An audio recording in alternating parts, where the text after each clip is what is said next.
안녕하세요. 제가 지난번에 이번 영상 올렸는데 많은 분들이 자가면역 질환을 겪고 계시고 또 많이 궁금해 하셔서 제가 이번에는 자가면역 질환에 대해서 조금 더 많은 거를 말씀드리려고 준비를 했습니다. 먼저 요약본으로 말씀을 드릴게요. 첫 번째, 저의 진단명은 성인 스틸병이라는 병입니다. 두 번째, 증상은 병이 나기 전에 증상은 2개월 이상의 발열이랑 관절 통증, 그리고 붓기, 그리고 두드러기가 온몸에 났었고요. 목에 혹이 생겼었습니다. 세 번째, 진단 과정입니다. 저는 2번의 입원을 통해서 모든 검사 결과에서 이상이 없는 거예요. 그래서 스테로이드를 처방을 했더니 열도 내리고 모든 염증 수치가 낮아져서 최종적으로 진단을 내리게 됐습니다. 그래서 네 번째 치료법은 고용량 스테로이드제를 복용을 했습니다. 다섯 번째, 복용량은 처음에는 하루에 10알씩 2번을 나눠서 먹었고요. 지금은 이틀에 1알로 많이 줄였어요. 그리고 이렇게 10알에서 8알 줄이면서 저는 면역 억제제까지 일주일에 1번씩 먹고 있습니다. 여섯 번째로 복용 후 증상입니다. 저는 복용한 뒤에는 스테로이드 부작용 외에는 어떠한 증상도 다시 나타나진 않았습니다. 일곱 번째, 가장 중요했던 저는 부작용에 대해서 말씀을 드리려고 하는데요. 일단 저는 첫 번째가 식욕이 증진이 됐다는 거고요. 이건 사실 그렇게 큰 문제는 아니었어요. 풀문 현상이라고 얼굴이 엄청 붓는 것. 그리고 또 피부에 여드름이 엄청 났어요. 저는 이게 진짜 가장 큰 스트레스였습니다. 그리고 또 시력이 나빠졌다라고 느껴졌고 머리카락 수도 많이 줄었습니다. 그럼 이 부작용에 대해서 디테일하게 말씀을 드리자면 먼저 식욕 증진에 대해서는 제가 약을 줄이니까 좀 줄어들었어요. 그리고 이건 약간 개인의 의지다라는 생각이 많이 들고 산책을 자주 했던 게 조금 도움이 됐던 것 같습니다. 붓기 관리는 이것도 가장 중요한 건 사실 약을 줄이는 게 근본적으로 가장 중요해 있어요. 약을 조금씩 줄이니까 조금씩 붓기가 빠지는 게 보이더라고요. 그리고 저는 이게 조금의 효과는 있었던 것 같은데 정확하진 않지만 인모드를 3회 진행을 했습니다. 그리고 괄사를 또 아침에 했더니 나름 붓기가 주는 게 보이더라고요. 그래서 저는 괄사도 추천해드립니다. 가장 중요했던 저희 피부 관리, 가장 스트레스 받아서 가장 신경을 많이 썼던 부분이었습니다. 일단 외래에 가서 화장품이랑 약을 받았는데 아무 소용이 없었어요. 그래서 저는 굳이 피부과 외래를 갈 필요가 있나? 라는 생각을 했습니다. 저는 가장 중요했던 게 세안법을 고쳤는데 그게 많이 도움이 됐던 것 같고 저는 유튜브를 찾아보면서 어떤 화장품이 저한테 잘 맞을지 그걸 다 알아보고 다 샀어요. 사서 그렇게 기초 화장품을 많이 사본 적이 처음인 것 같은데 이게 잘 맞는지 안 맞는지를 테스트해보는 방법밖에 없었던 것 같아요. 그리고 저는 또 여드름이 너무 많이 나다 보니까 이걸 항상 매번 피부과를 갈 수가 없잖아요. 그래서 저는 여드름 압출기를 사서 어, 이제 사용을 했고 또 저는 소독솜으로 매일 집에서 들어올 때마다 핸드폰을 항상 닦아줬습니다. 그리고 시력 저하 부분에서는 이거는 외래 검사를 갔는데 이상이 없는 거예요. 그냥 건조한 편이다, 눈물이 없다라고 판정을 받아서 그거에 관련된 이제 인공눈물하고 눈물 늘리는 안약을 이제 주입을 했더니 저는 괜찮았어요. 스테로이드가 사실 전 복용 주의점이 있다고 생각하는데 저는 사실 약을 먹고 증상이 한 번도 나타나지 않다 보니까 나 많이 건강해졌는데? 라고 생각을 해서 이틀에 한 번 먹어야 되는데 이제 3일에 한 번으로 한 번 먹어보고 4일에 한 번으로 먹어봤는데 4일에 한 번으로 돌리니까 어, 진단받기 전에 증상이 나타나게 되더라고요. 그거는 뒤에서 말씀드리겠습니다. 그래서 이제는 앞은 요약본이었고 뒤는 제가 엄청 자세하게 한번 이야기를 해보려고 하는데요. 먼저 증상입니다. 증상은 제가 발열이랑 몸살 그리고 무릎 관절 통증이 같이 왔어요. 사실 이제 열이 계속 나다 보니까 주말마다 몸살이 나는 거예요. 그래서 저는 내과에 가서 코로나 검사도 받아보고 이제 감기약도 계속 먹었어요. 그리고 관절은 제가 진짜로 어, 걸어 다니기가 힘들 정도로 무릎이 아픈 거예요. 회사에서 물 들어가는 것도 힘들고 점심 먹으러 가는 것도 힘들고 출퇴근도 너무 힘들고 이 정도로 너무 아팠었던 경험이 있습니다. 그리고 저는 부었던 사진을 그러면 제가 한번 보여드릴게요. 전 사실 손관절도 많이 붓고 막 아프고 이랬던 것 같아요. 손을 되게 많이 찍어놨었어요. 두 번째는 두드러기입니다. 근데 제가 사실 예전에 몇 년 전에 엄청 스트레스를 많이 받았을 때 한번 온몸에 두드러기가 난 이후로 스트레스를 받기만 하면 조금 면역력이 약해졌다 싶으면 두드러기가 좀 나가지고 이거는 그냥 내가 또 면역력이 약해졌거나 스트레스를 받고 있나 보다 라고 생각을 했었는데 이것도 증상이었습니다. 그래서 이것도 사진을 한번 보여드릴게요. 그래서 열이 많이 나다 보니까 2달 동안 이어져가지고 저는 다들 주변에서 큰 병원을 가보라고 하는 거예요. 그래서 제가 아산병원이 저희 회사랑 제일 가까워서 아산병원을 예약을 했습니다. 근데 이제 맨 처음에 예약을 할 때 증상을 얘기를 하는데 제가 열이 나잖아요. 그때는 한창 코로나가 유행했던 시기다 보니까 열이 나면 감염내과로밖에 예약이 안 돼요. 그래서 저는 감염내과로 외래를 잡았는데 이제 처음에 방문을 했더니 기쿠치병인 것 같다. 이게 보통 여성 20, 30대에 많이 나타난다 라고 했었는데요. 그날 피 검사를 하고 두 번째 외래를 가는 날에 제가 목에 혹이 생기는 거예요. 이제 샤워를 하다가 만졌는데 목에 혹이 잡혀서 막 저도 유튜브 영상을 엄청 많이 찾아봤어요. 그랬더니 림프종일 수 있다 라고 해가지고 두려워서 이제 외래에 가서 얘기를 했더니 그러면 큰 질환은 아닌 것 같지만 그럼 조직 검사를 받아보자 라고 의사 선생님이 말씀을 하셨어요. 근데 의사 선생님이 사실 그때는 큰 병이라고 생각 안 하셨던 것 같아요. 그래서 저는 조직 검사를 받으려고 이제 입원 예약을 하려 했더니 꽉 찬 거예요. 사실 검사는 보통 평일에 이뤄지다 보니까 토요일만 남아 있더라고요. 그래서 2주 뒤 토요일로 저는 입원 날짜를 잡았습니다. 그래서 이제 세 번째 진단, 어떻게 진단을 하게 됐는지에 대해서 디테일하게 말씀을 드릴게요. 일단 제가 입원을 하게 됐잖아요. 이게 2022년 12월에 입원을 하게 됐습니다. 그래서 일단 저는 조직검사를 하려고 입원을 했으니까 피검사는 매일매일 하고 조직검사, 맨 처음엔 생바늘 조직검사를 했어요. 그랬는데 이상이 없었는데 펫 CT라고 이제 상반신을 이제 전체 몸을 다 찍어봤는데 상반신 림프가 다 부어있다는 거예요. 림프는 저희 혈액을 통하는 통로라서 온몸에 다 퍼져 있는데 상반신이 다 부어있다고 해서 림프종일 수 있을 것 같다. 사실 림프종은 암이거든요. 이렇게 얘기를 해서 조직 검사를 한번 더 해보자 라는 걸 받았습니다. 그래서 저는 진짜로 여기 목에 조직을 떼어내서 조직 검사를 했는데요. 이건 정말 너무 아팠어요. 사실 저는 여기 부분마치만 대고 있는데 옆에서 다 느껴지는 거예요. 어떻게 막 떼는 것까지 소리까지. 그래서 너무너무 힘들었던 검사였는데 일주일을 기다렸어요. 정말 마음 졸이면서 나 암이면 어떡하지? 막 이렇게 암 보험도 찾아보고 내가 가입되어 있나 이런 것도 찾아보고 기다렸는데 다행히 조직검사 결과 암은 아니었어요.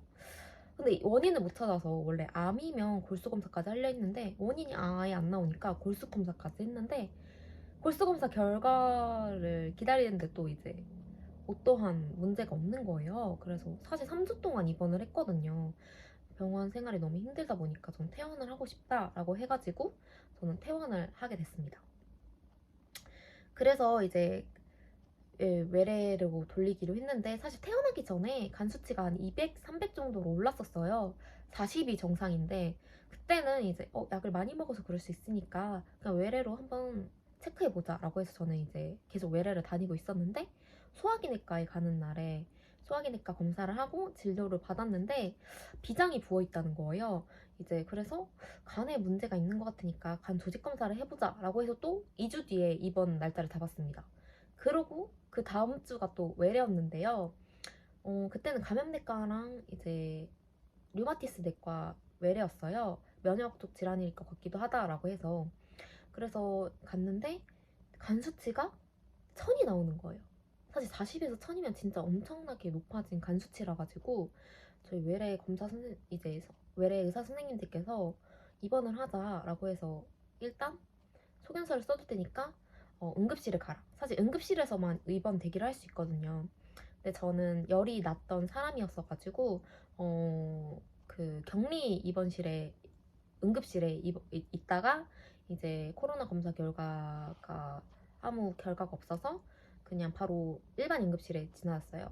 거의 만 하루?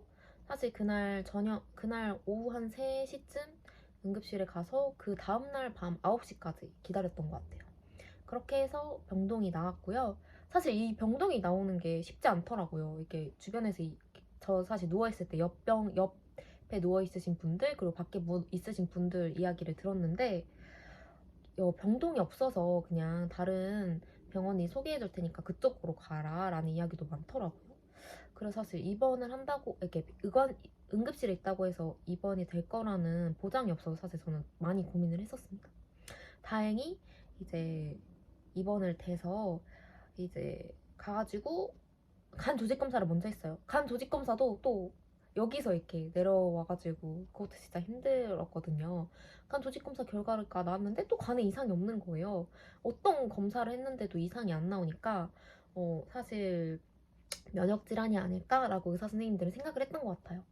그러고 나서 스테로이드, 그때 제가 열이 진짜 많이 났었거든요. 열이 너무너무 나서 밥도 못 먹고 맨날 누워만 있고 막 여기도 맨날 불그스름하게 올라오고 이랬었는데, 스테로이드를 처방받고 나니까 이제 열이 하나도 안 나는 거예요. 모두가 다 괜찮아지고 이래가지고 저는 자가 면역 질환인 것 같다, 모든 증상을 봤을 때 성인 스트레스 병인 것 같다라고 2월에 진단을 받았습니다. 그렇군. 사실 이제 자가면역 질환은 모든 병이 아니다라는 게 나와야 최종적으로 진단을 할 수 있다고 하더라고요. 그래서 조금 걸렸는데 사실 저 정도면 빠르게 진단을 받은 편이다라고 하더라고요. 사실 너무너무 답답했는데 이제 병명을 진단을 받고 약을 처방을 받아서 문제가 없다 보니까 저는 그것만으로도 진짜 만족을 했었습니다. 그래서 치료법은 이제 원래 자가면역 질환이 원인이랑 치료법이 아직 명확하지 않대요. 그래서 그냥 염증 수치를 낮춰주는 고용량 스테로이드를 복용을 할 수밖에 없다고 합니다. 그래서 복용량에 대해서, 5번째로 복용량에 대해서 많이 말씀을 드리자면, 저는 이제 스테로이드 부작용이 너무 많아가지고 처음에는 하루에 10알로 시작을 했다가 8알, 6알, 4알, 2알, 1.5알, 1알, 이틀에 1.5알, 그리고 이틀에 1알로 최종적으로 지금 먹고 있는데요. 스테로이드를 줄이면서 면역 억제제까지 같이 먹고 있습니다. 매주 아침 저녁으로 2알, 3알에서 5알씩 먹고 있습니다. 스테로이드 복용 후 증상은 저는 사실 맨 처음에는 항생제를 같이 처방을 받았을 때는 두드러기가 엄청 났어요. 사실 너무 심하게 나서 외래를 갔더니 항생제 때문일 수 있다 해서 항생제를 중단을 했더니 문제없이 아무런 증상이 나타나지 않았어요. 두드러기랑 열, 관절 통증 이런 거 다 없어졌습니다. 7번째로 부작용이에요. 부작용이 가장 궁금해 하실 것 같은데 저도 부작용 때문에 너무너무 스트레스를 받았는데요. 첫 번째가 식욕 증진이에요. 저는 입이 쉬지 않게 먹을 때가 있었습니다. 그리고 2번째가 풀문 영상. 이거 아직도 사실 부어있긴 하거든요. 근데 그때는 진짜 이만큼 빵빵하게 부었습니다.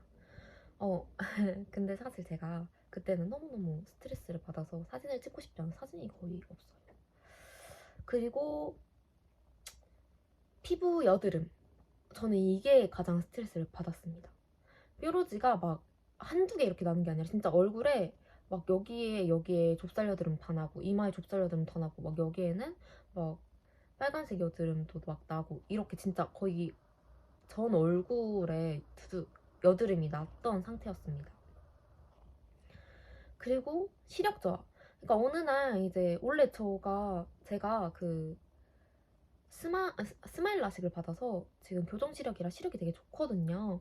근데 어느 순간 멀리 있는 간판이 잘 안 보이고 차량 번호판도 흐릿하게 보이고 난시가 되게 심해진 것 같고, 저녁에 네온사인을 보면 눈이 너무 피로해서 네온사인을 못 보겠고, 이 정도로 눈이 안 좋아져서 많은 걱정을 했었습니다. 그리고 머리카락 수가 줄어들었어요. 사실 저는 머리숱이 엄청 많은 사람이라 가지고 지금 좀 줄어들어도 티가 많이 나진 않지만, 원래는 진짜 묶으면 한 이 정도가 됐다면 지금 절반가량으로 묶는데 머리숱이 많이 줄었다 정도가 있습니다. 저는 부작용 극복에 대해서 말씀을 드릴 건데, 첫 번째는 식욕 증진이에요. 사실 식욕 증진 같은 경우에는 제가 이제 병원에 입원하면서 너무 아프다 보니까 살이 너무 많이 빠졌어가지고 저한테는 크게 문제가 되진 않았는데 어느 순간 너무 많이 찌면 안 될 것 같다 이렇게 생각이 들었을 때는 군것질을 줄이려고 노력했던 것 같아요. 사실 저는 처방을 받으면서도 의사 선생님들이 사실 스테로이드 붓는 현상은 끊으면 괜찮은데 살이 찐 거는 다시 돌아올 수 없다. 그러니까 디저트류를 많이 먹지 말아라.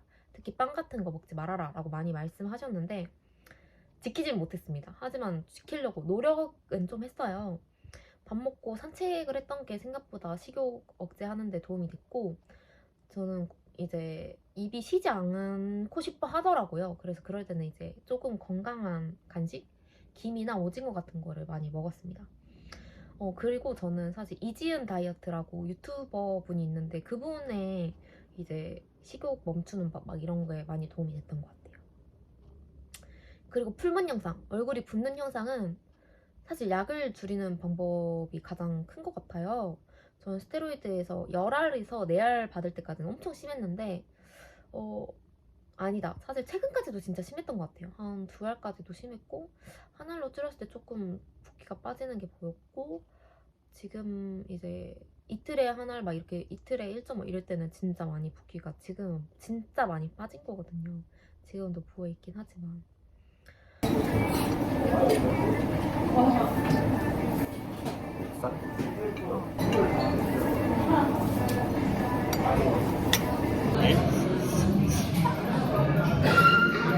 안 될라.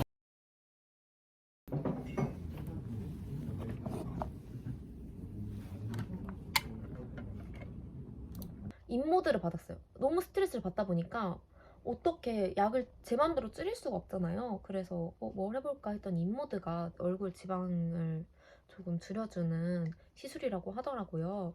그 3번 정도 해야 효과가 있다라고 해서 저는 인모드를 받았는데 이게 효과가 있나? 라는 생각을 좀 했어요. 사실 이게 약을 줄여서 나타나는 건지 인모드를 해서 나타나는 건지 잘 모르겠다라고 생각을 했는데 이게 인모드를 처음 받을 때는 막 그렇게 아프지 않았거든요. 근데 두 번째 받고 세 번째 받을 때는 너무 아픈 거예요. 이제 두려워서 못 가겠는 정도인 거예요. 그게 살이 좀 얼굴 살이 좀 줄어들면 인모드 받을 때 더 아프다고 하더라고요. 그래서 저는 인모드가 효과가 있었던 것 같다라는 생각을 했습니다. 근데 이게 정확하진 않아서 추천을 드리기는 애매한 것 같아요. 그리고 괄사. 전 사실 괄사를 예전부터 했었는데 귀찮아서 안 하고 있다가 이제 아침에 씻고 이제 로션 듬뿍 바르고 괄사를 좀 해줬거든요. 목이랑 이렇게 좀 이쪽이랑 그랬더니 붓기가 좀 빠졌네? 라는 거를 다 바로 느낄 수 있어가지고 요즘도 매일매일 아침마다 괄사는 해주고 있습니다. 한 1, 2분만 하면 붓기가 줄어들어서 전 매일 하고 있어요. 피부입니다.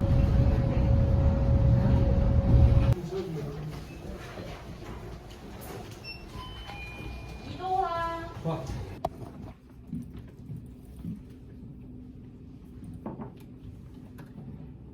저는 세안법. 세안법이 가장 중요하다고 생각해요. 저는 사실 이렇게 올바르게 세안을 안 하고 있었는데 피부가 안 좋아지고 나서 유튜브를 엄청 열심히 찾아봤어요. 그래서 저는 클렌징 오일을 처음으로 사용을 하고 원래 저는 클렌징폼만 해도 모든 게 다 세안이 되는 줄 알았는데 오일을 해야 되더라고요. 그래서 맞는 제품을 찾았고 맞는 제품은 저는 이렇게 있습니다. 오일은 이거 그리고 폼클렌징은 이거. 그래서 이제 외래에서 저는 사실 피부과 외래를 갔다고 했잖아요. 피부과 외래를 가서 효소 클렌저랑 화장품을 받았는데 저한텐 잘 안 맞았던 것 같아요. 약도 사실 처방을 받았는데 약이 또 독하다고 끊으면 또 부작용도 생긴다라고 해서 여드름 약은 하나도 먹지 않았습니다. 그랬는데 이제 외래에서 준 효소 클렌저랑 화장품이 진짜 비싸거든요. 근데 저랑 진짜 안 맞았어요. 이제 왜냐면 효소 클렌저 쓰다가 폼 클렌징을 바꿨더니 피부가 확 좋아졌고 이제 바르는 거는 어느 순간 너무 따가운 거예요. 이제 막 그걸 바르는 순간 따갑고 그걸 바르고 나서 다른 화장품을 발라도 너무 따가워서 끊었더니 훨씬 괜찮아졌습니다. 세안법은 제가 일단 클렌징 오일을 이제 물기 없는 상태에서 얼굴을 한 10분 정도, 10분이 1분 정도 롤링을 해주고 따뜻한 물을 묻혀서 이제 한 30초 정도 소양을 해주고 10번 정도 씻어내줍니다. 그 다음에 폼클렌징을 이제 폼클렌징에 거품을 엄청 많이 내요. 물을 좀 살짝 하면은 거품을 엄청 많이 낼 수 있거든요. 거품으로 이렇게 세안을 한 1분 정도 하고 20번을 식혀내줬습니다. 무조건 미온수를 해야 됐어요.